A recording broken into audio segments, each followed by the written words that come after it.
안녕하십니까. 행복한 아침 이재용입니다. 안녕하세요. 장예인입니다. 오늘 자고 일어났더니 굉장히 반가운 소식, 기쁜 소식 들어와 있습니다. 20세 이하 우리 축구 대표팀 선수들이 U20 월드컵 결승에 진출을 했습니다. 대단해요. 네, 정말 대단하죠. 피파가 주관한 월드컵에서 한국 남자 축구가 결승에 진출한 건 이번이 처음이라고 하는데요. 결승전에서도 멋진 모습 보여줬으면 좋겠습니다. 느낌 좋습니다. 네. 스포츠계에서 이렇게 반가운 소식 들어와 있고요. 오늘 연예 소식도 여러분께 알려드릴 텐데 김남주 씨 실종 소식, 이거 어떻게 된 걸까요? 그리고 또 유진박 씨 사기 얘기도 있는데 이건 또 어떻게 된 걸까요? 저희가 연예 소식에서 확실하게 해보겠습니다. 네, 그리고 여러분 이 노래 당연히 기억하시죠? 비겁하다, 욕하지 마. 전 국민이 기억하는 최고의 히트곡인 이 곡을 부른 분들을 모시고 자세한 이야기 나눠보도록 하겠습니다. 이 노래도 이렇게 상당히 귀엽게 부를 수 있군요. 행복한 아침 지금 시작합니다.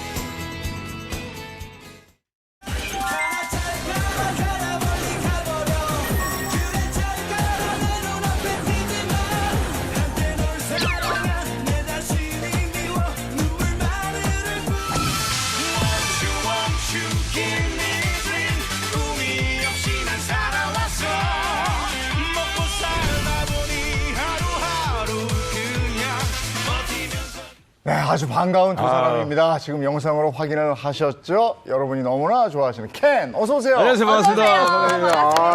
반갑습니다. 본인들 영상을 보면 어떤 느낌이에요? 저희는 사실 그 과거의 사진들을 보면 되게 창피해 하시잖아요. 근데 저희는 과거 사진을 보면 오히려 더 뿌듯하고. 아이돌이에요. 그렇습니다. 지금 현재가 가장 예. 뚱뚱하고 살이 아니에요. 그대로신데. 살이 엄청 쪘어요, 지금. 지금도 여전합니다. 감사합니다. 네네. 워낙 밤낮을 가리지 않고 행사가 많으셔서 네네. 저희가 진짜 어렵게 모셨거든요. 사실 이게 지금 생방송이잖아요. 사실 네. 많이 떨려서. 그리고 사실 이제 그 뮤지션들, 노래하는 네. 사람들은 보통 한 5시, 6시에 잠을 자거든요. 그래서 오늘은 그 시간에 출근을 했습니다. 그 출근 느낌은 어땠습니까? 안 그래도 둘이서 오면서 그랬어요. 야, 이 시간에 사람들 많이 나오네. 아니 무슨 6시 40분에 차가 막히더라고요. 맞아요. 어우, 이렇게 네네. 부지런하게 아침에 일찍 그러니까요. 사시는 분들, 아침형 인간들이 많죠. 그래서 저희가 좀 약간의 반성을 또 좀 했어요. 이렇게 좀 일찍 일어나고 저는 좀 좀 그래야 될 것 아직 같다고 안 잤어요. 생각해요. 아직 안 자가지고 좀 멍하거든요. 그래요? 아예 잠을 그러면- 안 주무셨어요? 예. 멍함을 깨면서 네네. 오랜만에 이렇게 두 분이 사실은 아침 방송에 나온 건 거의 처음이라고 그래요. 그러니까 저희가 한 9개월 공들여서 오늘 이 자리에 모신 분들인데 저희 시청자 여러분들께 네네. 인사 한 말씀씩 좀 해주세요. 시청자 여러분 안녕하세요. 네, 캔의 막내 백이성입니다. 아까 이렇게 화면 보니까 이제 장수그룹이라 그래서 근데 그래도 장수그룹이라도 막내거든요. 건강하셨죠? 네네.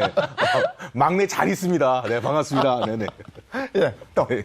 안녕하세요. 행복한 아침 시청자 여러분. 캔의 큰형 이종원입니다. 반갑습니다. 네, 반갑습니다. 반갑습니다. 네. 사실 최근에는 네네. 방송에서 모습 두 분이 함께 있는 걸 잘 못 본 것 같아요. 어떻게 지내셨어요? 요즘에는 저희가 그래도 방송이 아니더라도 활동을 계속 하고 있고 네. 그다음에 이제 캔은 계속 이제 활동을 하고 앨범 준비하고 또 이제 또 뭐 방송에서 좀 말씀드리긴 하지만 또 돈을 좀 벌어야 돼서 네, 각종 행사를 좀 열심히 좀, 네네, 뛰고 있습니다. 네. 그래서 행사장에 있는 분들은 두 분이 같이 무대에 서는 모습은 계속 봐왔고. 그렇죠. 그럼요. 네. 예.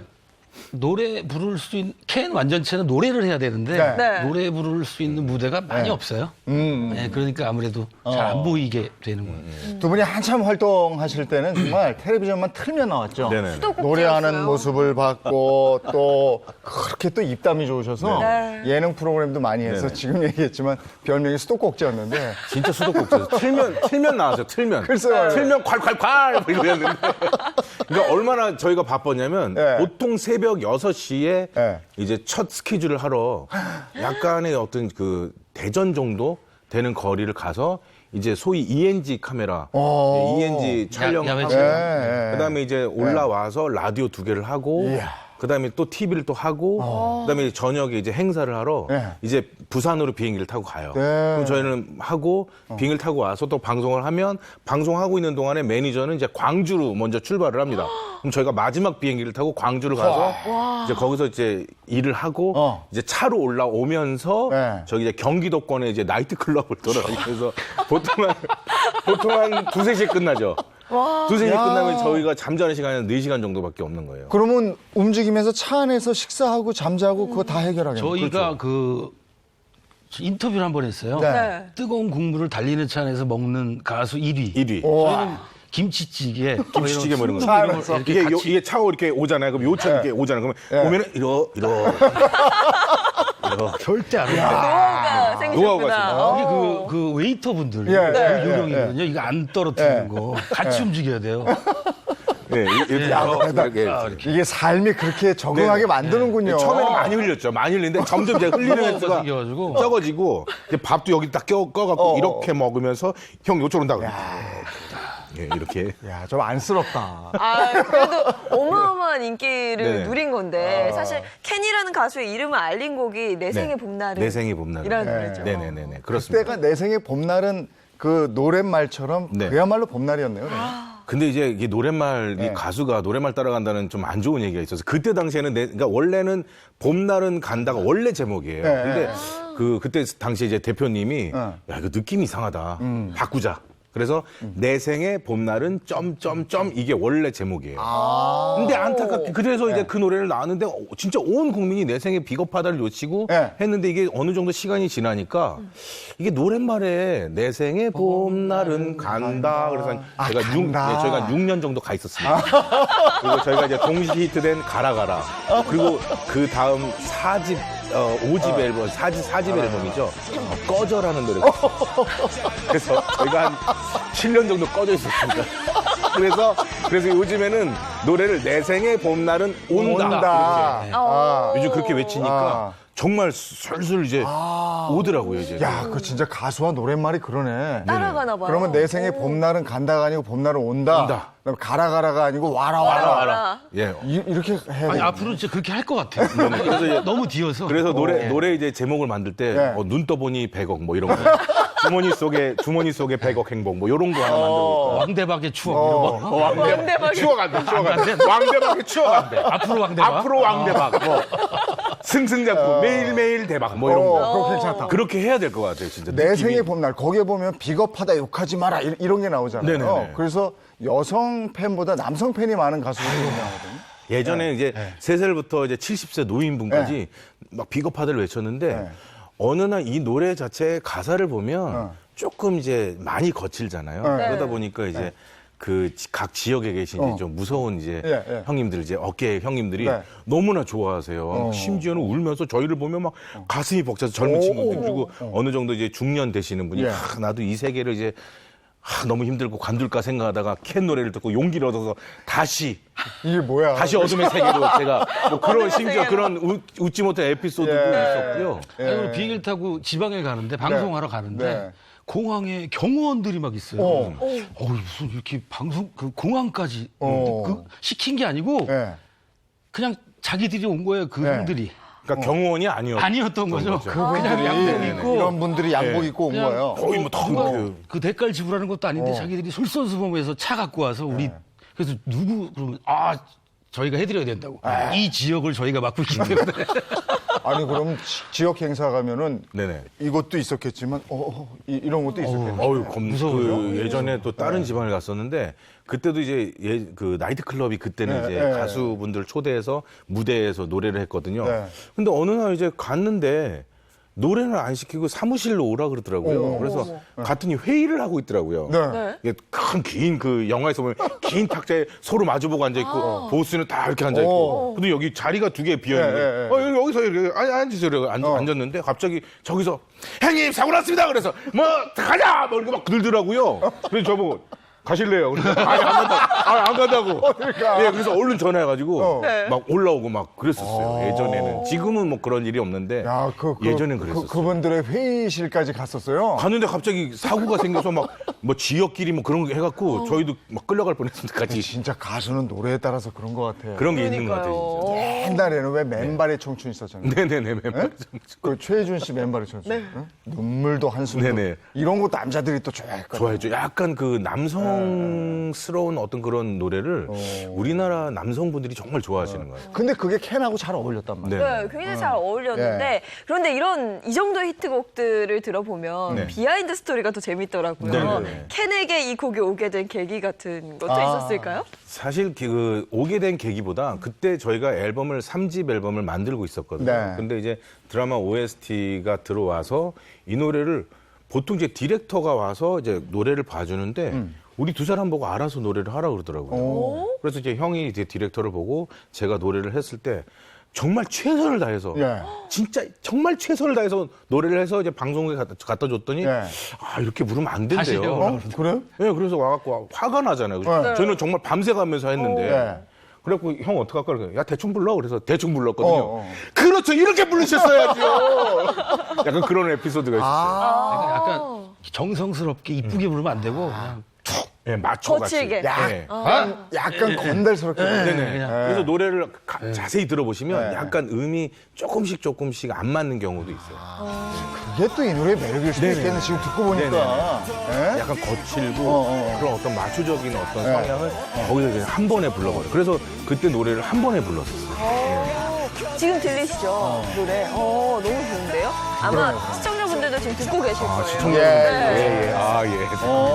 아 들리네요. 네, 들리네. 처음에 딱 이 노래를 불렀을 때 느낌은 어땠어요? 이야, 이거 내 거다 이런 느낌이 들던가요? 아니요, 사실은 처음에 부르고 나서, 이거 좀 노래가 형. 그러니까 이게 작업할 때 못 느꼈어요. 네. 앨범 낼 때도 몰랐고 네. 그 드라마 첫 회가 시작을 딱 할 때 네. 그때 기억난다. 그때 그 이제 조재현 씨가 네. 뭐 하여튼 되게 멋있는 장면에서 빰빠라빰빰 딱 보는데 그때 저희가 됐다. 호프집에서 네. 저희 사장님하고 깡통 세 형이랑. 명이서 네. 셋이서 치킨을 이제 하나씩 듣고 이제 드라마 보고. 첫 드라마를 본 거예요. 그러고 있었어. 근데 뒤에 드라마가 정말 고조되면서 그 노래가 빰빠라 나오면서 그냥 셋이서 축구 월드컵 우리가 지금 결승 올라갔잖아요. 그것처럼 치킨을 위로 던지면 됐다. 그 매니저가 일어나 끝났어 딱 이러더라고요. 예. 촉이 있으신가 봐요. 네. 그 다음 날부터 스케줄이 그냥 어우 진짜 깜짝 예. 눈 떠보자 스타가 그때 저도 저 라디오 할 때인데 네네. 이분들 모습이 늘 보였으니까. 네네네. 선생님. 계속 왔다 갔다 맞아요. 네. 했지. 그리고 아까 얘기했던 그 깡통이라는 네네네네. 매일 봤으니까 늘 있었어요. 늘 있었죠. 그리고 그 봄날이 아까 얘기가 몇 년 지속됐다고 그랬죠? 거의 한 5년, 6년 계속 이제 그렇게 바쁘게 지내다가 떨어지질 않더라고요. 그러다가 무슨 두 분이 사고를 친 것도 아니고 뭐 아닌데 안 보였단 말이에요. 그게 사실은 이제 5년 동안 아까도 말씀드렸지만 네. 스케줄이 하루만 그렇게 있는 게 아니라 거의 5년을 내리 그랬어요. 네네 거의 5년을 이제 한 3시간, 4시간 정도 네. 이렇게 잠을 못 자서 그러다가 어느 날 이제 스케줄을 또 그때도 6시쯤에 일어났던 것 같아요. 그래서 이제 탄현에 이제 스케줄이 있어서 가다가 제 코피가 터졌어요. 근데 보통 코피를 이제 막으면 이제 멎는데 일산까지 가는 동안에 계속 피가 안 멎어서 이 휴지가 그냥 뚝 떨어질 정도로. 아니 옆에서 자고 있었거든요. 네. 근데 뭐가 물 떨어지는 소리가 들려요. 그 정도로. 그 휴지통에 똥똥 계속 떨어져 보고 네. 뭐 이렇게 어디 아예 그냥 포기를 하고 막다가 네, 네. 그냥 휴지통에다 계속 흘리고 있는 거예요. 아이고. 그래서 갑자기 제가 이렇게 확 오르더라고요. 야 거기 병원으로 차 돌려. 방송이고 뭐고 사람이 살아야 되지. 네. 그래서 응급실에 갔더니 지혈이 안 돼가지고 뭐 난리 났었죠. 아, 그랬어요. 그래서 이제 매니저 분하고 이제 상의를 했는데 예. 야 몇 개만 더 하고 쉬래. 그 상황에서 야 너무하더라 진짜. 그게 줄줄 나는데. 여기에 총구를 뒤에다 대고 언제 방아쇠가 터질지 모르는. 아, 병원에서 그때 처음 알았어요. 지혈, 고지혈. 고지혈 예, 그게 심각한 네. 거였는데 그래서 이제 회사하고 이제 얘기를 해서 그게 뭐였지 무슨 외국도 갔다 오라고 막 그러지. 하여튼 뭐 프랑스에 무슨 이거 맞고 갔다 이거 와라. 맞고 프랑스에 무슨 뭐 저기 산에 내려서 뭐, 점프를 해갖고 뭐 피해 다니고 뭐 하여튼 그런 무슨 게임이 있었어요. 있었어요. 그 방송을 예, 하라고. 막 바다 밑에 바다고 막 건너 뛰어갖고 막 코피 나갖고 막 줄줄 흐르고 있는데 가서 하고 그래서 그것 좀 그때 하고 시래라는 거야. 그래서 얘기를 했죠. 저 이러다가 저 큰일 날 것 같습니다. 그래서 이제 얘기를 해서 이제 쉬었죠. 네. 거기는 안 가고. 네네. 그때 당시에는 이제 저희가 최고인 줄 알고 쉬면 네. 쉬어도 팬들이 저희를 기억해 줄 줄 알고 그래서 한 1년 반 정도 쉬었던 것 같아요. 예. 네네네. 그 기간 동안 살짝 잊혀진. 1년 반 갑자기 정도 쉬고 왔더니 저는 깜짝 놀랐어요. 대중 그 3살부터 70세 노인분까지 비겁하다고 외쳤는데 네. 1년 반 만에 나왔더니 누구세요 그러시더라고요. 거의 그냥 요 차예요. 네. 그 쉬기 전에는 네. 너무 좋아요 팬이에요 이러시다가 1년 반 딱 근데 맞죠? 그렇게 돼요? 네네. 1년의 공백인데? 그 사람 맞죠? 정말, 예, 그때 저희가 정말 그래서 활동을 꾸준히 해야 되는구나 라는 생각이 들더라고요. 근데 백이성 씨가 아픈 것 때문에 형도 쉬게 된 거예요? 저도 많이 안 좋았어요. 그 한의사분이 진맥을 하시잖아요. 네. 심한 말로 산송장이라고 산송장. 그 정도였어요. 정말요? 맥박이 안 짚히. 아니, 그래 두 분은 그러면 산재네, 산재. 산재죠. 산재야. 그 5년 우리도- 동안 아니, 아침부터. 우리 보험료도 없어요. 산재 이거 보험. 방송에서 무슨 하소연을 해. 자꾸 왜 이러지? 무슨 아니, 지금 연예인이니까 네. 산재 처리가 안 돼서 그렇지. 그렇죠. 직장인 같으면 이거 산재예요. 근데 그게 이제 저희가 원해서 하는 스케줄들이니까 뭐 어쩔 수 없는 상황인 거죠. 네. 전부 다 원하진 않았을 거예요. 생방송인데 괜찮겠어? 네네네. 전부 원하, 예. 네네네. 그래도 반만 원하고 뭐, 네. 그 형이 우리 만들어 주셨잖아요. 그렇죠. 야, 그러니까 1년 네. 정도의 휴식기로 캔이 잊혀질 정도로 연예가가 빨리빨리 돌아간 거예요. 네. 하루에, 보통 저희가 하루에 스케줄이 한 7개 정도였거든요. 네. 보통 근데 그것도 거의 TV가 5개 정도였고 그랬으니까. 근데 그걸 5년 동안 하다가 1년 반 정도 쉬고 네. 딱 나왔는데 행사나 방송이 아예 없는 거예요. 그러니까 그 전에 있었던 거기에 이제 대부분 방송의 어떤 스케줄을 보면 대부분 다 계시잖아요, 거기. 네. 그거를 새로 뚫고 들어가기가 너무 힘들죠. 그랬군요. 그래서 저희가 1년 반을 쉬고 나와서 또 1년 반을 쉬었습니다. 무슨 3년. 예, 그래서 3년 쉬고 계속 하면서 그러면서 저희가 이런 생각했죠. 내 생의 봄날은 간다를 갔구나. 부르면 안 되는구나. 이런 온다라고 생각이- 했었어야 네, 온다로 했었어요. 아니, 그래도 한 5년을 그 정도 스케줄로 대한민국 연예계에서 휘저었으면 네네. 한 3년 쉬어도 네. 그동안 뭐 많이 하지, 벌어놨으니까 뭐. 형님 한번 3년 쉬어보세요. 진짜 3년 쉬어보시면 여기 못 앉아 계세요. 여기 야외 리포터부터 시작하셔야 돼요, 형님도. 아니 이게 씀씀이도 있고요. 그럼요. 씀씀이가. 그럼요. 벌긴 힘들어도 지금 형님 이 자리가 얼마나 위대한 자리인데요. 형님 한 1년 반만 쉬면 저희 야외 리포터부터 시작해서 다시 올라오셔야 돼요. 바로 울릉도서 계셔. 여기는 울릉도입니다. 진짜 얘기하는 거 보니까 3년 굉장히 힘들었네. 굉장히 어려우셨던 것 같아요. 그냥 꼭 가더라고요. 오. 그래서 그때 이제 느꼈던 건 이제 쉬고 공백기 그런 거 없이 네. 그냥 쭉 가늘게 길게 가는 게 네. 훨씬 더 좋겠다라는 생각을 해서 아니, 그래도 언뜻 생각에 활동은 그렇지만 경제적으로는 그냥 그 5년 동안에 그때 캔 정도였으면요. 어마어마했죠. 강남에 빌딩 한 2채 있는 거거든요. 그러니까요. 근데 3년이 경제적으로도 힘들었다고 그러니까. 이게 참 길어요. 방송이라 말씀을 못 드리는 것 같습니다. 네. 아, 그래요? 예, 그런 어떤 여러 이게 또 가지 또 하소연으로 이어져서 그거는 이제 방송 네네. 끝나고 그때 네네. 그쪽 상황. 형님 오늘 저녁에 소주 한잔 하세요. 얘기가 아, 길어요. 이건 소주 한잔 하면서 얘기해야 되는구나. 네네네.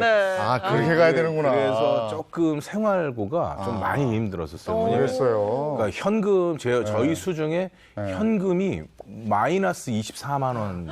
진짜 그 정도로? 네네네. 마이너스 24만 원이 딱 남을 정도로 정말 힘들었었죠. 그러다가 이제 이종원 씨하고 이제 같이 네. 자, 형 어떻게 해야 될까? 그래서 그러면 야, 우리가 그래도 서로 간에 그 무명이 좀 길었었거든요. 무명이 길고 어렵게 캔이 됐는데 네. 우리 이러대로 쓰러지냐? 절대로 쓰러지지 말자. 그래서 다시 한번 이제 의기투합으로 으쌰으쌰 해보자. 그래서 네. 다시 한번 시작해보자. 그래서 지금까지 이제 쭉 달려오고 있습니다. 네네. 그렇군요. 그러면 그 3년 이후에는 좀 괜찮아졌구나. 아니요, 한 6년, 7년 됐다니까요. 저희가 나머지 3년은 소주 한잔 먹으면서 얘기를 하자는데.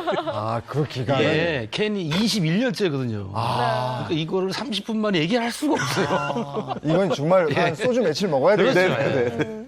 그 돈 다 어디로 갔는지부터. 아니, 아까부터 그냥 작은 풀초를 잡고.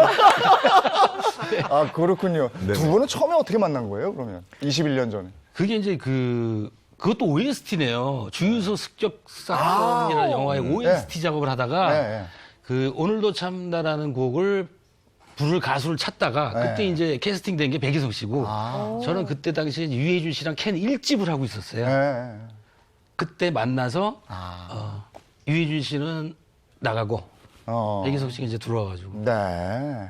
캔이 된 거죠. 그래서 캔 2집부터 그때 음악 작업으로 만난 사이. 네. 네네. 그게 21년을 간다. 그러니까 사실은 유해준 씨 독집이었어요, 캔이. 아. 그 겨울연가 예. 작곡가신데 그분이 이제 일집으로 이제 혼자 준비를 하시다가 이종원 씨가 들어와서 이제 약간 알을 약간 이제 박힌 돌을 약간 슬쩍 밀어냈다가 제가 아예 발로 뻥 잡아내고 그래서 사실은 그러니까 아니- 캔 원년 멤버는 없고요. 저희 두 사람이 저기 하고 있는 거죠. 깡통 매니저 처음 면접이죠, 저도 이제 오디션 갔어요 어디. 야, 너 그때 그때 유해준 씨가 노래를 부르고 있었어요. 녹음을 하고 있었는데 너 이 노래 외워와. 그래서 아니 유해준 씨가 녹음하고 있는데 이 노래 왜 외우라 그러지? 외워갖고 왔는데 그걸 해봐 했어요. 근데 유해준 씨가 기타 들고 옆으로 가고 슥 옆으로. 그래서 둘이 캔이 됐죠. 네. 그래서 이제 백이성 씨가 그 다음에 네. 유해준 씨를 아예 밀어내고 그냥 네. 그러니까 캔은 원래 우리가 아닌 거죠. 그러니까 이렇게 되는구나. 네네. 그래서 주유소 습격 사건에 이제 오늘도 참는다라는 네, 노래를 네. 제가 부르고 이제 부르고 이제 그 노래가 좀 잘 되고 나서 이제 캔 2집에 제가 이제 합류를 해서 이제 캔이 된 거죠. 네네. 원래 주인한테 그 얘기는 들었어요? 캔은 왜 만들어진 건지? 캔이란 이름이? 아, 그거는 이제 같이 만들었는데 그 같이 이제 저랑 같이 1년을 듀엣을 했으니까 예. 뭐 짓다가요. 그때가 이제 IMF 때였어요. 딱. 그래서 뭔가 할 수 있다. 97년 뭐 요때 네, 때구나. 조동서로 만들었는데 예, 예. 이게 하다 보니까 그때 당시 저 타이틀곡이 발라도 있었지만 불효자는 옵니다 막 이런 노래요. 이제 되게 시끄러웠죠 저희가. 예. 뭐 그때부터 음악 자체가 시끄러워서 원래는 할 수 있다 캔인데 예. 불려지는 게 이제 깡통으로 아예 그냥 낙인이 찍힌 거예요. 할 수 있다는 예. 긍정적인 의미의 네. 캔인데 깡통으로 불렸다. 그때 당시 이제 대표님 이제 별명이 예, 예, 깡통형이었거든요. 예, 예. 왜냐면은 아주 유명한 분이셨죠. 이제 그때 모방송이 이제 라디오국이 7층에 있었는데 네. 그 대표님이면 1층에서부터 소리가 나요. 왜 그랬어? 진짜 캔! 뭐 그래서 그 별명이 깡통이었거든요. 그래서 예. 그때 이제 또 대표님하고 얘기를 하다가 예. 야 깡통 캔 어떠냐? 그래서 좋다고 해서 이제 캔이 된 거죠. 예. 그러면 그때 두 분이 만나셨을 때, 우리가 20년 이상 같이 활동을 할 수 있겠다. 뭐 이런 촉 같은 건 있었어요? 첫인상은 어떠셨어요? 첫인상 아주 안 좋았죠. 왜냐면 저는 약간 이 락커 머리를 제가 좀 길었었어요. 허리까지 좀 오고. 그래, 아까 사진 나오더라고요. 예, 기르고 저는 이제 맥바지에 부츠를 신고 이제 저는 락커라고 생각하고 이제 예, 나왔어요. 저거네요, 저거. 예. 얼마나 자랑스럽습니까? 저거는 좀 만들어진 거고요. 처음 봤을 때는 머리숱이 되게 많아요. 예. 그걸 여기까지 길렀었어요. 네네. 거의 김경호 씨 정도 길이. 네네. 이만해. 무슨 저기 같아. 뭐라 그러냐. 그 동상. 뭐죠? 그 저기 이집트 가면 있는 거. 피라미드. 그 사람 얼굴 일자로 아, 예. 그 상 앞에 사자, 있는. 파라오, 예, 파라오. 예. 파라. 그 상이야. 사자에서 사자. 사자에다가 하얀 말장화에다가 정말. 근데 그때 이제 봤었는데 이종원 씨를 딱 처음 봤는데 저하고는 전혀 상반된 이 와이셔츠를 입었는데 배꼽 위에까지 풀었어요. 그러니까 여기까지 풀고 거의 가슴팍을 다 드러내놓고 노랑 머리에 예. 거의 제가 정말 상도 안 하는 그런 스타일로 뚜벅뚜벅 걸어오시더니 반가워요 그러시더라고요. 그래서 이미지는 그랬었는데 정말 그때 당시에 이제 캔 합류를 할 때 네. 모든 이제 그 매니저들과 그 거기에 주위분들이 이제 캔 합류에 백이성을 반대를 했었는데 유일하게 이종원 씨가 저는 기성이랑 하겠다. 그래서 캔이 합류가 된 거죠. 왜 반대했대요? 너무 야인 같아서? 아니 그 뭐 좀 이렇게 우락부락한 것보다는 그 당시에 좀 예쁜 미소년을 원했던 것 같아요. 그분들은. 내가 어때서 네가 미소년은 아니잖아. 아니 그렇게 첫 만남이 시작이 돼서 서로 완전히 다른 스타일인데 21년을 갔어요. 그래서 저희가 네네. 그 21년을 갈 수 있는 유지 비결이 뭔지 왜냐면 이 만났다가 금방 또 헤어지기도 하고 막 이러거든요. 그럼요. 팀으로 활동하다 꽤 보면 오래 못 자주 가는 경우도 싸우거든요. 있고. 힘들어요. 자, 네. 첫 번째 비결은 뭘까요? 첫 번째 비결? 술을 함께 마시지 않는다. 이건 뭐예요? 술을 함께 마시지 않는다는 거. 속 얘기를 자주 안 한다는 뜻인가요? 아니 그게 아니고 제가 결혼을 안 했더라면 정말 이 얘기를 정말 허심탄회하게 얘기할 텐데 저는 좀 조심스럽게 좀 이 얘기에 좀 다가서도록 하겠습니다. 네. 사실 이제 그때는 결혼을 안 했으니까. 네. 사실 이제 술자리를 하게 되면 이제 여성분들이 있잖아요. 꼭 그런 건 아니죠. 꼭 그런 건 아니지. 뭐 꼭 그런 건 아닌데 가끔 가다가 이제 그러는데 예를 들어서 이제 뭐 누구 지인 예를 들어 예인 씨가 이렇게 와가지고 네. 있어요. 네. 그러면 이제 약간의 이제 공통점이 생길 수도 있잖아요. 그러니까 사실 이제 좀 마음에 드는 이성이 이렇게 생기면서 공통적으로. 예 그러면 있고. 서로 좀 이제 불편해지고 그 다음에 예를 들어서 이제 나는 예인 씨를 마음에 뒀었는데 그러다가 형 그때 예인 씨 괜찮지 않아? 나랑 사겨.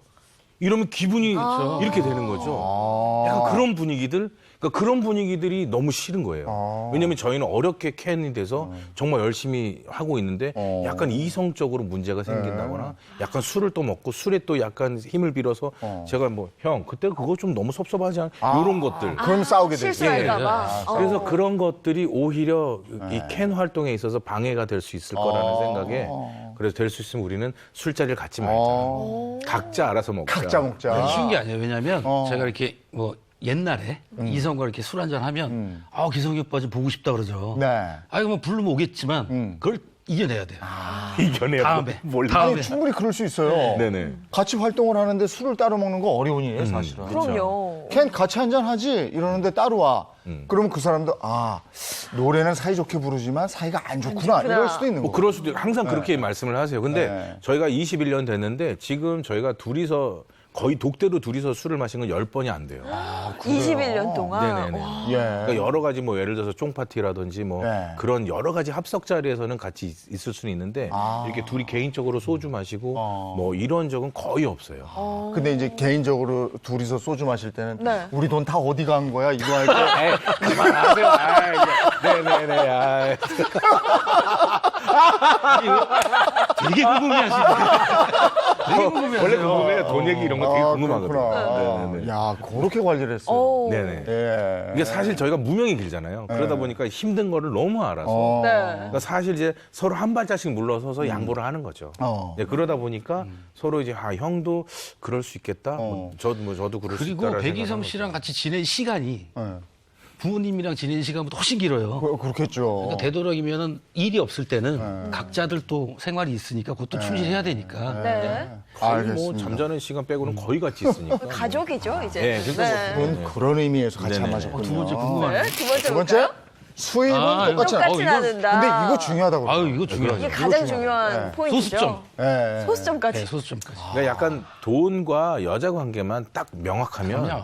이제 싸울 일은 거의 없거든요. 예. 근데 이제 돈 같은 경우는 명확하게 진짜 형이 말씀하신 대로 이제 소수점까지 딱 해서 네. 나가게 이제 되는 거죠. 네네.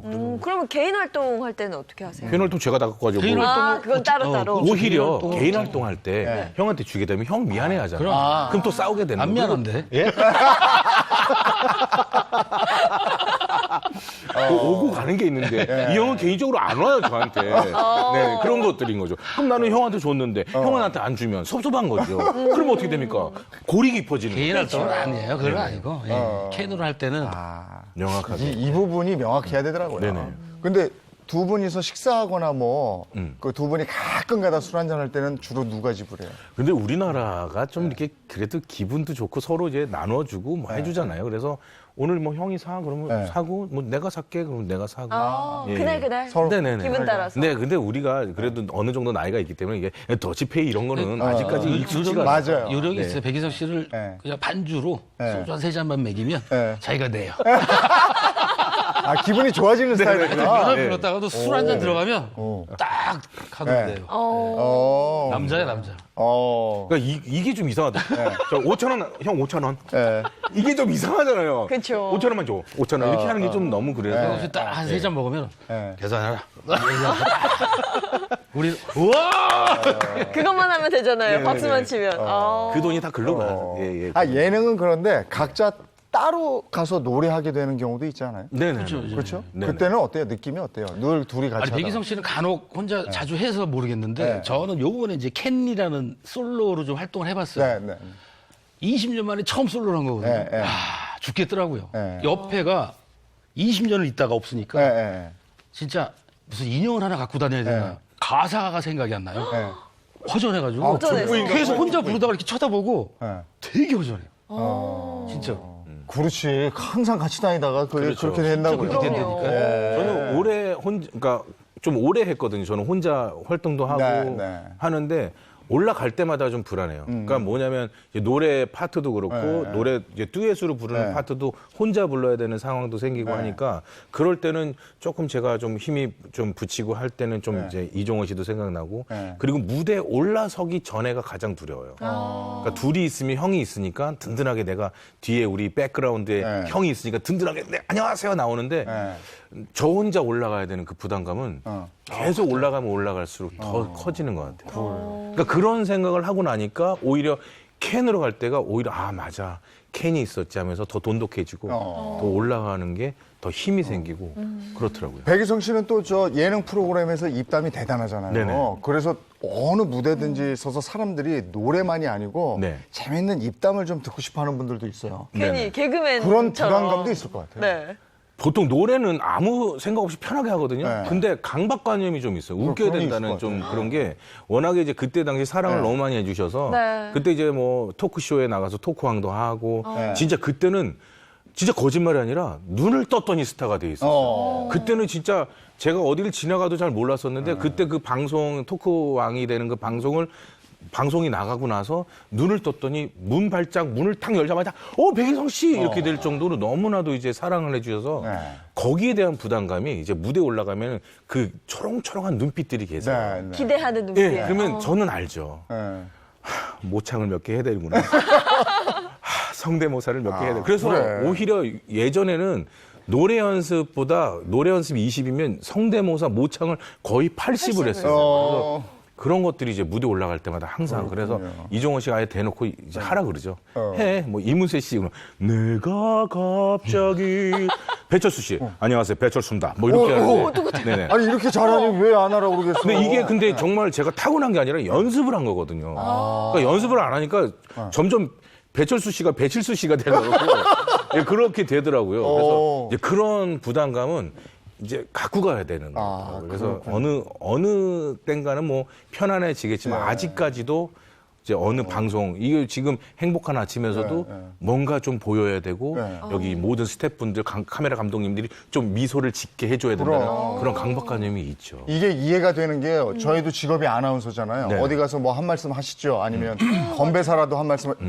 더 긴장돼요. 더 긴장돼요. 그러니까 기대하고. 평가할까 봐. 오히려 아나운서 분들이시니까 발음에 더 신경 쓰고. 그러니까. 아, 우리도 막 하고 싶거든. 그렇죠. 저희도 막 그냥 안녕하세요 켄입니다. 예. 뮤지션은 말이 없어요. 뭐 이런 거 하고 싶은데 이런 거 저희가 체질이 안 되니까. 아우, 우리도 뭐 어디 가서 이렇게 한번 욕도 하고 싶고. 에이 욕은 안 되죠 욕은. 아니, 근데 네. 고등학교 동창들. 예. 근데 또 이렇게 점잖은 케이스를 내니까 좀 힘들고. 욕도 되게 명확하게 하셔야 돼요. 발음 정확하게. 야, 이 녀석아. 뭐 이렇게. 세 번째 거 네, 보겠습니다. 세 번째 거 볼게요. 여기 있어. 이게 이제 아까 이게 그거네. 일본이랑 일본하고. 비슷한 내용이네요. 이성관리 철저하게. 이것 때문에 뭐 문제가 있었던 적은 없었던 거죠? 미연에 만약 반전이 있었으면 있으니까. 헤어졌죠 저희는. 네네네. 두 분이 이상형이 좀 비슷하셨어요? 어떠셨어요? 전 제 이상형하고 결혼했으니까. 네네네. 연명하세요, 네. 이상형은 똑같아요. 이쁜 여자. 네네네. 남자들이 감동하는 순간이 네네. 일치되는 게 있대요. 어떤데? 이쁜 여자 봤을 때 감동한대요. 그러니까 둘이 똑같은 거야. 근데 모르겠어요. 이쁜 여자보다 더 괜찮은 여자가 이제 뉴페이스라 그러더라고요. 처음 그런- 본 여자. 처음 본 여자. 자, 이 부분은 깊숙이 들어가지 않겠습니다. 네. 네네. 그래서 백이성 씨가 기왕의 얘기를 꺼냈으니까 네. 본인의 이상형을 만나서 결혼했다잖아. 네. 그게 재작년 일이죠? 세상 이제 올 11월이 이제 딱 2년 되는 날입니다. 어떻게 만난 거예요? 그게 좀 어찌 보면 네.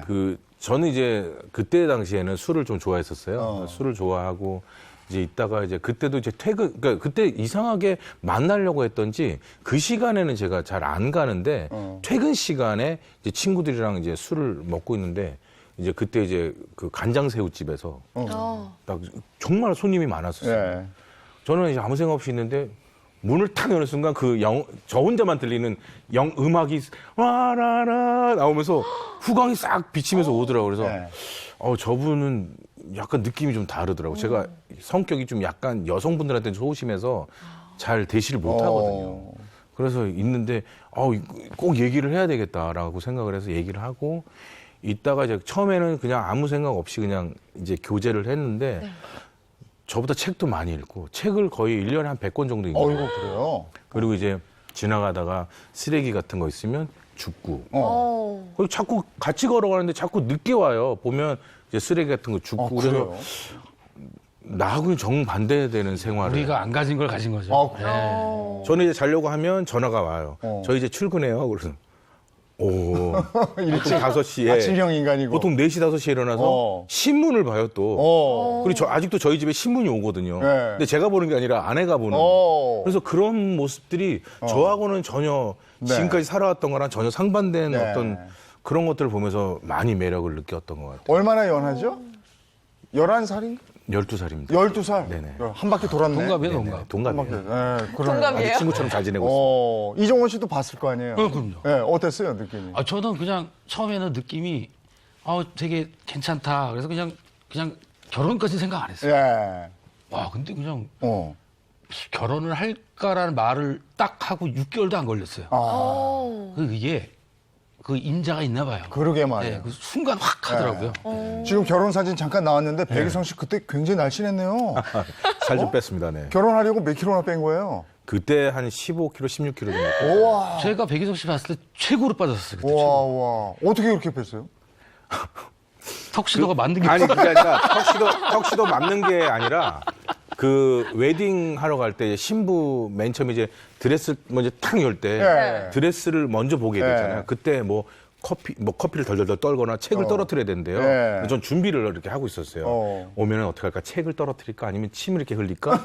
그리고 근데 탁 열었는데 순간 뭐가 들었냐면 내가 저 옆에 쓰면 굉장히 재혼이겠다라는 생각이 들겠더라고요. 미녀와 야수 같은 분위기. 그러니까 친구는 젊고 그런데 네. 저는 옆에 쓰면 이게 너무 안 맞는 거예요. 그래서 야 이래서는 안 되겠다 그래서 살을 빼기 시작했죠. 그러니까 요 상태로 그대로 가면 다른 사람들이 오해할 수도 있겠다라는 생각이 들어서 진짜 독하게 뺐어요. 그래도 대단했네. 한 5kg 15, 정도. 예. 15kg. 뭘로 15kg. 뺐어요? 굶었습니다. 그냥 마냥 굶으셨어요? 대단하다, 굶었죠. 대단해. 고기 위주만. 아니, 무슨 효소 막 이런 거 먹고요. 와. 밥도 안 먹고 와 대단했어요. 해독 주스 먹고 해독 주스 직접 막 해갖고 먹고 네. 그다음 저녁에는 이제 고기만 먹고 딴 거 안 먹고 뭐. 탄수화물 아예 안 먹고. 사진 나오네요. 비교 사진 나오잖아요. 배우 같아. 비교 전 사진이 너무 세지 않아? 아무리 좀 사진 많은데 꼭 그 조직이 몸담고 계신 분. 근데 저 사진을 가장 좋아하세요. 그 형님들이. 그래요? 네네네. 노래도 약간 그런 네네. 노래였고. 근데 결혼하고 나서 이제는 뭐 늦장가를 갔으니까 네네. 네. 결혼 전도사가 됐다 이런 얘기를 들었어요. 제가 결혼 전에는 그러니까 라이프 생활이 혼자 하는 게 너무 네. 편하고 내가 자고 싶을 때 자고 일어나고 싶을 때 일어나고 밥 먹고 싶을 때 그러니까 너무 자유스러웠죠. 그리고 이제 음악을 하다 보니까 나를 이해해 줄 수 없다라는 생각을 저 스스로 했던 것 같아요. 그리고 점점 한 살 더 먹으면서 무슨 생각이 드냐면 네. 잡생각이 많아요. 우리 엄마한테 잘할까? 혹시 내 위치를 보고 결혼하지 않을까? 그러니까 한 살 먹으면 걱정이 하나하나 더 늘기 시작하는 거죠. 그래서 결혼을 못했다가 결혼을 막상 하니까 괜한 걱정이었고 오히려 나를 건강하게 만들어주고 오히려 나를 바른 생각을 해주게끔 해주는 게 저 스스로가 놀랬던 거예요. 그래서 이종원 씨를 계속 얘기를 하고 있어요. 그러게 지금 아직도 혼자 사시니까. 그 저는 나는 이해한다. 형 지금 혼자인 건 이해한다. 하지만 결혼을 하고 나서 뭐 안 좋게 되더라. 일단 해봐라. 일단은 해봐라. 그러면 내가 지금 이렇게 얘기하는 이유를 알 거다. 너무너무 재밌어요. 그러니까 왜냐면 제가 이제 퇴근을 하고 이제 집에 들어가면 이게 띡띡띡 소리가 나잖아요. 그럼 네. 아내가 숨어요. 그 좁은 방에. 그럼 저는 저기 발이 보이는데도 불구하고 막 못 찾는 척 이런 약간 닭살스러워. 약간 아니 우리가 결혼 얘기를 진작할 걸 그랬어. 지금 결혼 얘기 나오니까 말이 그칠 줄을 모르고. 아니 그게 왜냐면 차라리 어렸을 때 그랬으면 너 왜 그래 뭐야 좀 닭살스럽게 그럴 텐데 나이가 들어서 그리고 이제 모든 것들을 제가 어느 정도 다 겪고 나서 결혼하고 나니까 다 이해가 되는 거예요. 요 결혼 얘기는 다음번에 한번 더 불러서 우리가 그 얘기를 들어야 될 것 같고. 할 말이 많습니다, 이종원 결혼 씨도 얘기는. 꼭 결혼하세요. 지금 결혼해. 이렇게 좋대잖아요. 예. 왜냐하면 지금 우리가 정해진 시간이 있는데 벌써 끝나요? 캔이 이렇게 왔는데 다시 또 봄날을 맞은 캔을 불러놓고 노래를 안 들을 수가 없어요. 그럼요, 노래 아침이지만 벌써 그래도, 끝났어요? 아, 우리 네. 얘기 반도 못했는데. 언제 한번 꼭 더 나와주세요. 예, 꼭 불러주십시오. 아, 너무 재밌어서 저 더 듣고 싶네요. 앞으로의 뭐 계획이나 저는 그런 거 계속 이러고 갈 겁니다. 네. 지금 TV를 시청하신 여러분들하고 저희도 같이 늙어가고 이제 같이 좋죠. 같이 영원히 함께하는. 그래도 이제 바로 여름이잖아요. 네. 시원한 노래 하나 내서 또 활동 오. 열심히 하겠습니다. 그래요. 알겠습니다. 알겠습니다. 기대하겠습니다. 네. 가요계의 송혜 선생님입니다. 자, 봄날은 청해 네, 들어야죠. 내 생의 봄날은 내 생의 청해 봄날. 듣겠습니다. 자, 박수로 청해 듣겠습니다. 고맙습니다. 네, 감사합니다.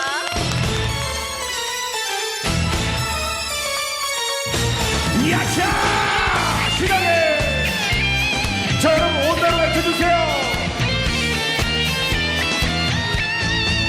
비린내 나는 부둣가를 내 세상처럼 누벼가며 두 주먹으로 또 하루를 겁없이 살아간다. 희망도 없고 꿈도 없이 사랑했었고 돈에 울고 기막힌 세상 돌아보면 서러움 내 눈물이 나. 비겁하다 욕하지마 더러운 네 콧몸을 해내고 다녀도 내 상처를 끌어안은 그대가 곁에 있어 행복했다. 촛불처럼 짧은 사랑 내 한 번 아낌없이 바치려 했건만 저 하늘이 외면하는 그 순간 내 생의 봄날은 온다.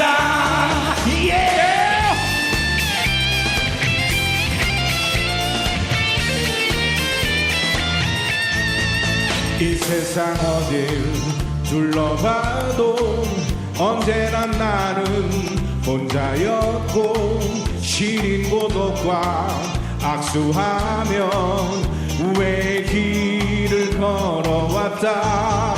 멋진 남자로 살고 싶어 안간힘으로 버텼는데 막다른 길에 가로막혀 비참하게 부서졌다. 비겁하다 욕하지마 더러운 네 골목을 헤매고 다녀도 내 상처를 끌어안은 그대가 곁에 있어 행복했다. 촛불처럼 짧은 사랑 내 한 번 아낌없이 빠지려 했건만 저 하늘이 외면하는 그 순간 내 생의 봄날은 온다.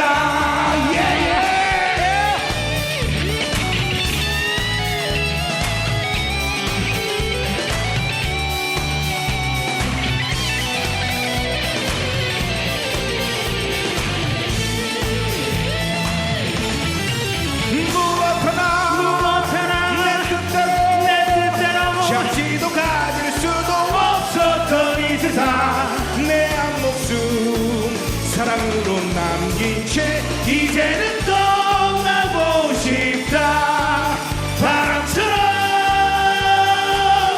또 그렇게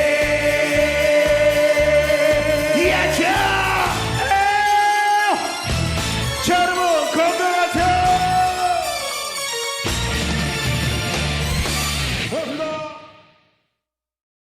Not nothing ever lasts forever. No, 1 minute you're here and the next.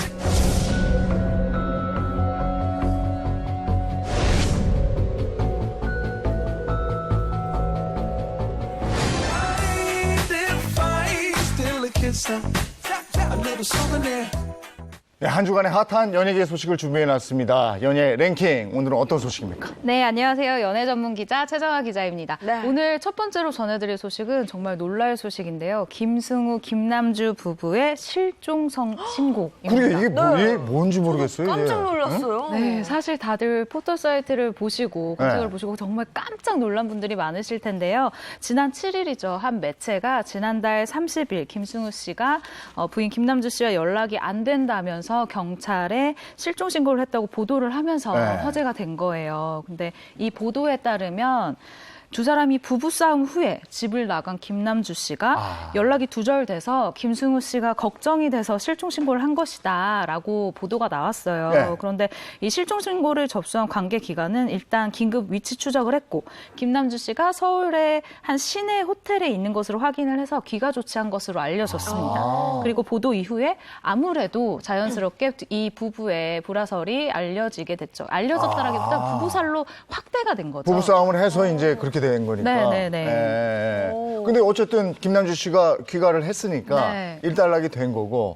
근데 거기서 이제 그 실종 신고를 한 거였으면 이게 몇 시간 단위예요? 아니면은 실종 신고는 좀 기간이 길어야 이게 신고하고 그러는 거 아니에요? 그렇죠. 사실 저희는 그렇게 생각을 네. 하는데 김남주 씨가 이 인터뷰를 통해서 해프닝이다라고 이야기를 했습니다. 친한 메이크업 아티스트에게 축하할 일이 생겼기 때문에 한 호텔에서 모임을 가졌대요. 그런데 마침 김남주 씨의 휴대전화 배터리가 방전이 됐고 마침 또 그날 밤 남편도 술을 마시고 집에 들어온 거죠. 그런데 집에 왔는데 김남주 씨가 없는 거예요. 그래서 연락도 안 되고 하니까 아마도 김승우 씨가 놀란 마음에 신고까지 한 거다라고 네. 김남주 씨가 직접 해석을 이제 했고요. 그리고 술에 취해서 오버한 거다. 라고 이야기를 하면서 네. 우리 부부 모두 다 알려진 사람이다 보니까 이번 일 또한 뒤늦게 알려진 것 같다라고 생각을 밝히기도 했습니다. 제가 기사 보기로는 너무 사랑해서 탈이다. 이 멘트가 굉장히 인상적이었거든요. 맞아요. 어떤 내용이에요? 네, 김남주 씨는 사실 뭐 전혀 문제 없이 잘 지낸다라면서 네. 오히려 너무 사랑해서 탈이다라고 염장을 지르는 이야기를 했습니다. 네. 남편이 나를 너무 챙겨서 어디 가지도 못하겠다. 정말 별일 아닌데 팬들에게 걱정을 끼친 것 같아서 죄송하다라는 입장을 전하기도 했습니다. 이 김남주 실종 사건이라는 건 이렇게 마무리가 되는 거였군요. 그렇죠. 예. 근데 어쨌든 신고해서 좀 민망했겠어요. 아, 정말 민망할 네? 것 같아요, 저 같으면. 네. 근데 소속사 측도 김승우 씨에게 네. 이게 경찰에 신고할 일이에요? 라고 물어봤대요. 근데 김승우 씨가 네. 그러게요 하면서 본인도 굉장히 민망해 하더라면서 김승우 씨가 김남주 씨를 너무 사랑해서 일어난 일이다 라고 재차 강조를 했습니다. 너무 사랑하면 이럴 수 있나요? 재용 어떤가요? 아나운서 어떤가요? 난 결혼을 안 해봐서. 실종 신고 해본 적이 없어요. 알겠습니다. 다음 소식 전해주시죠. 네, 사실 이번에는 조금 안타까운 소식을 전해드려야 네. 될 것 같아요. 바로 천재 바이올리니스트 유진박 씨가 사기 네. 피해 혐의 소식입니다. 거액 사기당했다고 그래가지고 네. 더들 참. 관심 집중인데. 사실 유진박 씨의 이런 소식은 이번이 뭐 처음은 아니기 네. 때문에 네. 더 걱정을 안고 네. 있는데요. 과거 조울증 등을 앓으면서 소속사로부터 학대에 가까운 대우를 받았다는 사실이 좀 알려지기도 네. 했었잖아요. 그런데 이번에 전자 바이올리니스트 유진박 씨가 이 박힌 매니저가 있어요. 근데 이분에게서 또 7억 원대의 착취를 당했다라는 주장이 제기가 된 상황입니다. 유진박 씨의 변호인 측의 영상을 준비해봤거든요. 함께 보시죠. 일단은 유진박 씨 명의로 사채를 2억 정도 쓰고 유진박 씨 부동산에 근저당권을 설정을 해줬고요. 이 부분이 이제 저희는 사기라고 보고 있고, 그다음에 두 번째는 제주도에 있는 유진박 씨 토지에 4억 8천만 원 정도 되는 가격에 매도를 하고 그 매매 대금을 일부는 사채 빌린 거 갚는 데 쓰고 나머지는 이제 임의로 사용을 했다고 보고 있고요. 유진박 씨가 2016년부터 일하면서 출연료 받은 걸 지금 정산을 안 해준 것도 있고요. 유진박 씨 통장에 들어온 돈들을 임의로 사용한 부분도 있어요. 이걸 이제 횡령으로 해서 고발을 한 거죠. 아니 저 정도면 유진박 씨가 모를 수가 없는데요. 그 땅까지 팔고 막 이랬다는데. 네. 네. 그죠? 네. 그런데 유진박 씨 측 변호사가 이렇게 이야기를 했는데 다큐멘터리 PD가 이 피해 사실을 알려주기 전까지는 전혀 모르고 있었다라고 그래요? 합니다. 오. 제주도 땅 이야기부터 하자면 네. 유진박 본인은 어머니 상속재산 땅이 있다는 것조차 모르고 있었다라면서요. 매니저가 알려줬는지 아닌지는 지금 와서 잘 알 수는 없다. 알려줬다고 해도 본인이 기억을 못할 수도 있는 상황이고 안 알려줬을 수도 있다라고 설명을 했고요. 유진박 씨가 매니저에 대한 의존도가 좀 높은 편인데 네. 그 부분은 조울증 때문에 그렇다고 해요. 그래서 아무래도 이 조울증이라는 것 때문에 약간의 기능적 퇴행이 발생하고 또 어릴 때부터 어머님이 다 케어를 해서 지냈던 분이잖아요. 예. 그래서 직접 사회생활 하는데 필요한 기능들을 익힐 기회가 없었던 것도 좀 큰 부분인 것 같다라고 이야기를 했습니다. 네, 분명 매니저가 유진박 씨를 좀 이용한 게 아닌가라는 생각이 드는데요. 네. 이 일이 있은 이후에 이 두 사람은 만났나요? 네, 결국 유진박 씨는 이 상황을 인지하게 될 수밖에 없죠. 네. 그리고 매니저와 대면을 했다고 합니다. 매니저는 유진박 씨에게 내가 이모님, 그러니까 유진박 씨를 돌봐줬었던 이 이모님에게 통화를 하고 정리되는 내용을 말씀드리겠다라고 말했거든요.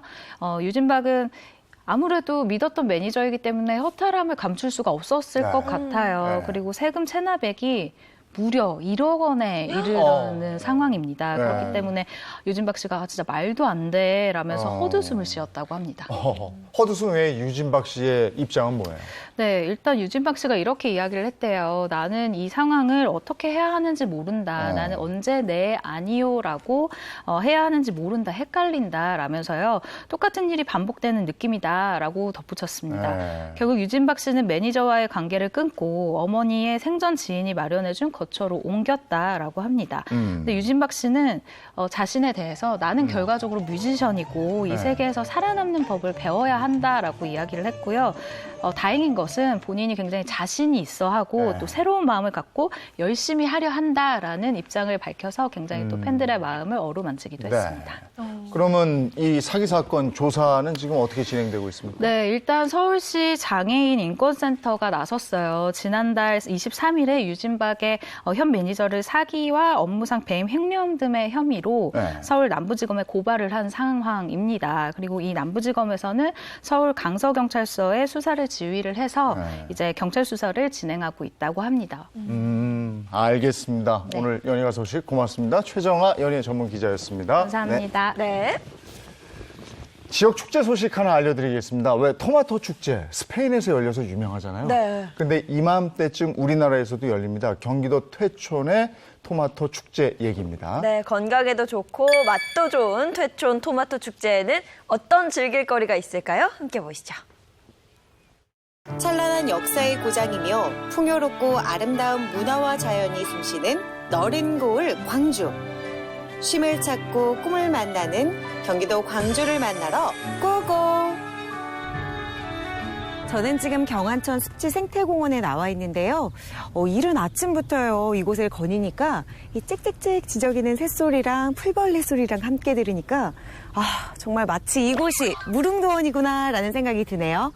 이곳 경안천 습지 생태공원은 동식물들에게 깨끗한 서식처를 제공하고 인간과 자연이 함께 공존하는 친환경적인 휴식처를 제공하기 위하여 조성되었습니다. 공원 입구에는 주차장, 화장실, 벤치 등 편의시설을 갖추고 있고 약 2km에 이르는 산책로에는 소나무, 단풍나무, 감나무, 왕버들 이렇게 다양한 나무들이 우거져 있고 갈대 굴락과 부들굴락, 철새 조망대 등이 설치되어 있습니다. 요즘 같은 여름 계절에는 잘 가꾸어진 연꽃과 수련이 화려한 자태를 뽐내고 여름 철새도 놀러와 수려한 장관을 이룹니다. 여기 광주시 8경 중 3경으로서 광주시의 중추적인 역할을 하는 공원입니다. 공원을 지나 숲길을 달리다 보면 만날 수 있는 남한산성. 이곳 남한산성은 2014년 유네스코 세계문화유산으로 등재된 곳이기도 합니다. 수도권에서요 가장 명소로 꼽히기도 하는데요. 이곳은 거리에 접근성이 있기 때문에 많은 관광객들이 찾는다고 합니다.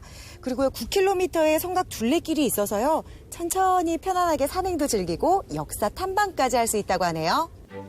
북한 산성과 함께 수도 한양을 지키던 산성으로서 삼국시대부터 패권을 장악하고자 했던 전략 요충지로 남한산성은 통일신라 시대에 축성된 주장성으로 군수 물자를 저장하는 특수 창고를 설치한 성이며 조선시대에는 외성과 옹성을 갖춘 전형적인 산성으로 2014년 6월 세계문화유산으로 등재됐습니다. 이곳 남한산성에는 성곽을 따라 동서남북 4개의 문이 있다고 하는데요. 제가 서 있는 이곳은요, 그중에서 가장 웅장하면서도 중심문이라고 불리는 지화문입니다. 이 지화문은요, 현재 현판이 있는 유일한 곳이기도 하기 때문에 많은 관광객들이 찾는다고 하네요. 남문외의 좌익문이라고 불리는 동문, 서문은 우익문, 북문이 전승문, 이렇게 4개의 문이 있으며 수어청의 장관들이 군사를 지휘하던 수어장대는 1624년 남한산성을 축조할 때 지은 4개의 수어장대 중 유일하게 남아있는 중요한 건물입니다. 서울에 이런 멋진 경치를 볼 수 있는 곳이 있어서 너무 좋은 것 같아요. 제가 길을 거닐다가요, 여기를 보고 발걸음이 딱 멈춰지더라고요. 굉장히 다양한 식물들이 보이는데 이곳 어떤 곳인지 좀 알려주실 수 있나요?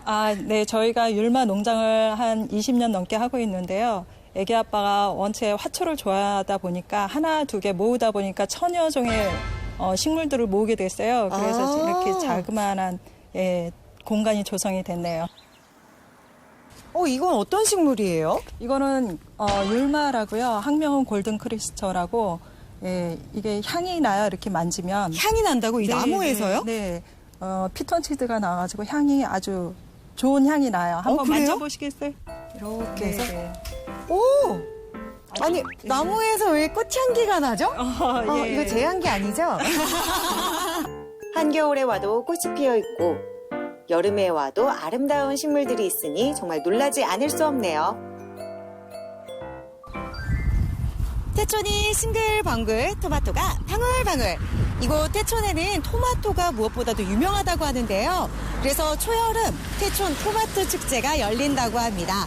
정말 전국 각지에서 많은 분들이 찾아오신다고 하는데요. 지금부터 태촌 토마토 축제 함께 만나보시죠. 태촌을 대표하는 여름 축제, 태촌 토마토 축제가 올해도 어김없이 돌아왔는데요. 태촌 토마토 축제가 6월 13일부터 경기도 태촌면 일대에서 열린다고 합니다. 광주의 3대 축제 가운데 하나인 태촌 토마토 축제는 지난해에도 30여만 명이 방문하여 다채로운 체험을 즐겼다고 하는데요. 올해에도 토마토 풀장, 토마토 레크레이션, 농특산물 판매장, 청춘 가요제 등 다양한 행사가 진행된다고 합니다.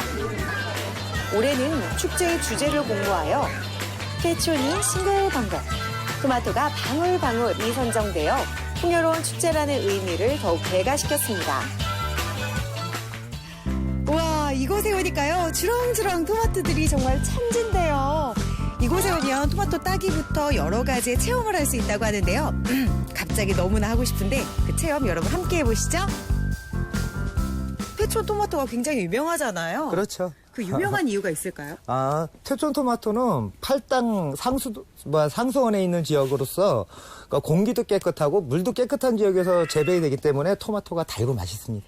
원래 따는 방법은 요 꺽지 끝에 꺾인 부분 있잖아요. 거기를 엄지손가락으로 살짝 대고 빨리 톡 꺾어주면은 똑하고 부러져요. 우와. 그리고 꼭지를 딱 따주는 거고.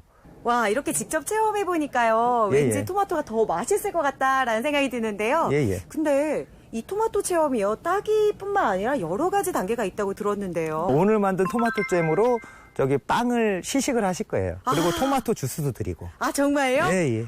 저는 체험만 있는 줄 알고 속상할 뻔했는데 예, 예. 그러면 우리 맛있는 토마토로 만든 주스 예. 먹으러 내려가도 돼요? 예. 저희가 아까 딴 토마토로 만든 음식이라고 하셨잖아요. 예, 예.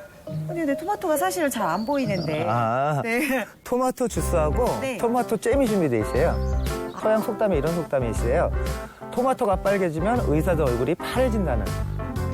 그거는 토마토가 모든 대사적용에 골고루 좋기 때문에 특별히 어느 거에 좋다라는 얘기를 보다 월등히 더 좋다라는 소리예요. 와, 시중에서 판매하면 많이 먹을 것 같아요. 이곳에 들어서니까요, 이 토마토 향이 정말 향기롭게 느껴지는데요. 이거 어떤 곳인지 소개 좀 해주시죠. 네, 여기는 태촌 친환경 토마토를 이용해서 막걸리를 만드는 숙성실입니다. 토마토로 막걸리를 만든다고요? 예.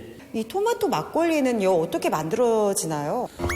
완숙된 토마토를 삶아가지고 그 다음에 주스를 만들어가지고 우리 경기도 친환경 쌀을 이용한 막걸리에 토마토 저법과 주스를 같이 숙성을 해서 막걸리를 만듭니다. 이곳 광주에서는 인간과 자연이 공존하고 성곽 둘레길을 거닐며 산행과 역사 탐방을 동시에 즐길 수 있으며 여름 대표 먹거리인 토마토를 먹으며 건강과 마음의 양식을 함께 얻어가실 수 있습니다. 가족, 친구 등 함께 오셔서 자연 생태, 문화 등을 몸소 누릴 수 있는 곳. 너른골 광주로 여러분 놀러 오세요. 네, 볼거리도 있고 먹을거리도 있고 토마토 축제 참 좋네요. 네. 가족 나들이로 아주 딱입니다. 네. 날씨 어떤지 궁금합니다. 네, 오늘 초여름 더위가 기승을 부린다고 합니다. 남부 일부 지역에는 소나기 소식도 들어있는데요. 야외 현장 연결해서 날씨 알아보도록 하겠습니다. 김혜영 캐스터. 네, 상암동 DDMC 앞에 나와 있습니다. 더워졌네요. 네, 그렇습니다. 이 맑은 하늘이 드러나면서 기온도 점점 오르고 있습니다. 이 서울은 구름 한 점 없이 맑은 가운데 가시거리가 20km 이상 탁 트여 있어서 저 멀리 있는 건물도 한눈에 보일 정도인데요. 때문인지 마음까지 깨끗해지는 기분입니다. 오늘 MC님께서 말씀하신 대로 오늘 어제보다 기온이 올라서 초여름 더위가 이어지겠습니다. 한낮에 서울 27도로 평년 수준과 비슷하겠고요. 경북 의석은 30도 가까이 오르겠습니다. 오늘 중부와 남부의 하늘 표정이 사뭇 다릅니다. 중부는 맑은 가운데 남부는 가끔 구름이 많겠고 오후 한때 대기가 불안정해지면서 호남 내륙과 경남 내륙 곳곳으로 5에서 20mm의 소나기가 천둥과 번개를 동반하며 요란하게 내리겠습니다. 자외선 지수는 중부와 호남을 중심으로 매우 높겠습니다.